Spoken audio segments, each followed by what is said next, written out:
गोविंद प्रसाद मेहता। गोविंद जी, क्या हुआ आपके साथ? ये हालत आपकी किसने करी? क्या हुआ? बस ये हालात है कि दो ग्राहक आए थे खाना खाने। हम्म, उसमें से दो और थे, दो ग्राहक अलग। हम्म, उसमें से दोनों में से भैंसा भैंसी हो गया। हम्म, तो हमने समझा बुझा करके दोनों को हटाया। हम्म। हटाने के बाद फिर वो 11:30 बजे काम हो गया। किस तो दिन की ये घटना है? 11 तारीख।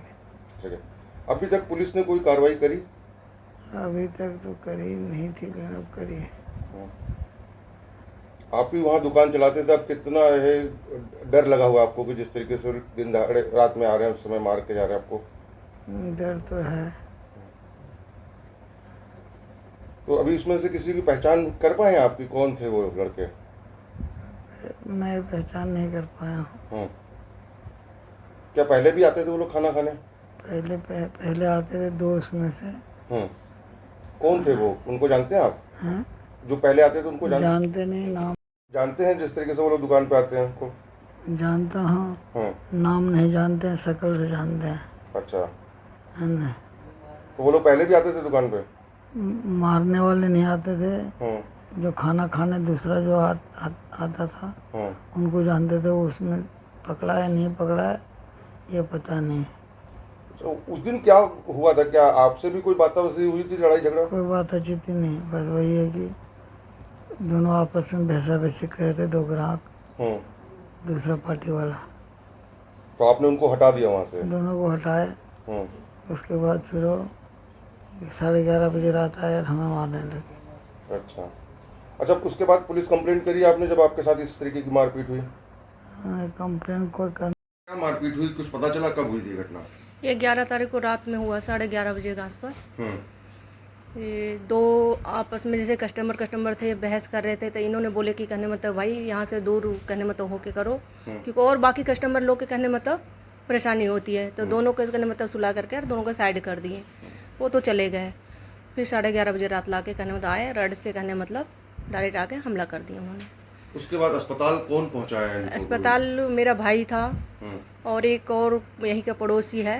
हम्म, वो कहने मतलब लेके जाने लगे, मेरे पास फ़ोन किए कि कहने मतलब कि मेरा भाई फ़ोन किया कि जीजा का हालत बहुत ख़राब है दीदी से, ऐसे ऐसे बात है। फिर मैं दौड़ी भागी ऐसे ही। फिर मैं यहाँ फोर्टिस में लेके गई, फोर्टिस में एडमिट की। हम्म। फिर फोर्टिस वाले कहने मतलब जो एक्सरे वगैरह होता है, CT स्कैन होता है, किए। फिर मेरे पति का दोनों हाथ मतलब टूटे पड़े हैं, एक ये हाथ भी टूटा पड़ा है, दोनों लिवर में इंजरी है और ये हड्डियाँ दो मैंने कहा कि फ्रैक्चर है, उनके बहुत बुरा हालत है। अच्छा, जिस तरीके से अकेले यही कमाने धमाने वाले हैं, और कितना अब डर है आप लोगों को? क्योंकि बहुत ज़्यादा डर है, क्योंकि हमारे अकेले ही कमाने वाले हैं, बाकी हमारे ऊपर को तो कोई है ही नहीं। हमें इनसे बहुत डर है ये, क्योंकि दिन दहाड़े कभी भी कहने मतलब मान के चलिए जिस तरह हमला करने के लिए आए, तो मर्डर ही करके करने के लिए आए थे सोच समझ के ये। तो पुलिस की तरफ से अभी क्या कोई कार्रवाई हुई इस पर? पुलिस की तरफ से तो घुमा फिरा के बात ही कर रहे हैं, वो तो कुछ काम ही नहीं कर रहे थे। जब कल मैंने DCP ऑफिस से कहने मतलब रिसिपिंग करा के आई और SHO को दी हूँ, तब फिर जाके कल वो पकड़े गए हैं दो, और कल आए थे। फिर जो बातें की गई मेरी बेटी के साथ में, वहाँ थाने में बुला के वही बातें घर में घुमा फिरा बोल रहे थे कि गोविंद जी कहने मतलब क्या करना चाहते हैं। इन्होंने बोले मुझे मन के कंप्लेन करनी है, मुझे मान के चल केस करनी है उनके ऊपर। फिर मेरे से भी पूछे गए कि आप इनकी वाइफ हो? मैं बोली हाँ मैं उनकी वाइफ हूँ। कि आप क्या चाहते हो? मैं क्या भैया मैं ये कहने मतलब मैं केस ही करूँगी। आप देख रहे हो कि मेरे पति के कितना बुरा हालत है, उन्होंने कैसे कर दिए हैं, मेरे और कोई तो सहारा तो है नहीं। फिर उन्होंने बोले कि कहने मतलब इनके तो पैसे ज़्यादा लगेंगे, आप इनके कहने मतलब वो कर सकते हो, इनके इलाज में लगेंगे, आप दौड़ भाग कर सकते हो, ये सारे मेरे से कहने लगे। मैं बोली कि मैं कर लूँगी। बस यही सारे कहने मतलब पूछ के कल गए, बाकी तो कहने मतलब वो अपने तरफ से ऐसे कुछ कर ही नहीं रहे थे, बस गुरा फिरा बात ही कर रहे थे उन्होंने। तो आप क्या चाहते हैं कि जो आरोपी उनको पकड़ा जाए? हाँ पकड़े जाए और उनके कहने मतलब सजा होनी चाहिए। हवा करें यहाँ पे किसी के साथ में मारपीट आई? कि मैं काउंसलर रहा हूँ वो एक अलग विषय है। मेरा यहाँ पे रेजिडेंस भी सामने ही है, ये D7 में मेरा निवास भी है।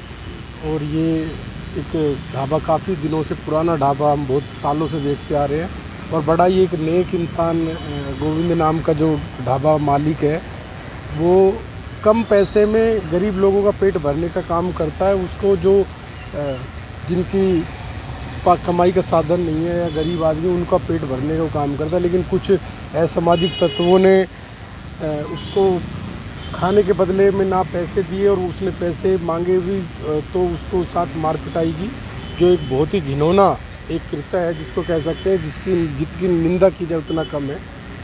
जो वीडियो देखिए पुलिस जांच जारी है और शायद मुझे पता चला कि एक जो कि दिल्ली पुलिस के यहाँ कैमरे हमारे पास लगे हुए हैं चौक पे, उसमें एक आइडेंटिफाई भी हो गया एक व्यक्ति उसमें। और मारना एक छोटी मोटी लड़ाई झगड़े हो जाते हैं, चलो ढाबे हैं रात वो उसमें लेकिन जिस तरह से उस एक गरीब इंसान को मारा पीटा गया लोहे की रॉड से, उसको अनेक फ्रैक्चर हुए हैं बेचारे को और कई उसकी पसलियाँ उसकी हड्डियाँ कई टूटी हुई है। और मुझे नहीं लगता कि कोई इतनी बड़ी बात थी कि इस तरह से बेरहमी से किसी गरीब आदमी को मारना। अब शायद उसको दोबारा रिकवर करना बहुत मुश्किल होगा और आप देख ही रहे हैं उसकी दुकानें बंद है, उसके घर परिवार पे क्या बीत रही होगी वो आप सोच ही समझ सकते हैं। और मुझे बिल्कुल पुलिस चौकी है, ये आपके साथ में पुलिस चौकी है। तो क्या आप मानते हैं कि दिल्ली पुलिस की ये नाकामयाबी है? देखिए पुलिस की नाकामयाबी तो मैं नहीं कहूँगा क्योंकि पुलिस हर जगह तो नहीं पहुँच सकती, लेकिन कोई ना कहीं जो आसपास के लोग उस टाइम होते हैं उनको जागरूक रहना भी ज़्यादा जरूरी है। बगल में पुलिस चौकी है तो ये माना जाएगा हाँ, उस टाइम अगर अपराधियों के हौसले बुलंद अगर उस समय पुलिस चौकी पे कोई पुलिस के जवान मुस्तैद हैं और वो इसको नहीं रोक पाए तो बिल्कुल ये नाकामी है। और मैं तो कहता हूँ कि ये इतना व्यस्त चौराहा हो गया अब हमारे बसंत कुंज क्षेत्र का कि यहाँ पर परमानेंट पुलिस की गश्त रहे, पुलिस यहाँ बैठे लोगों की रोक टोक जांच करे।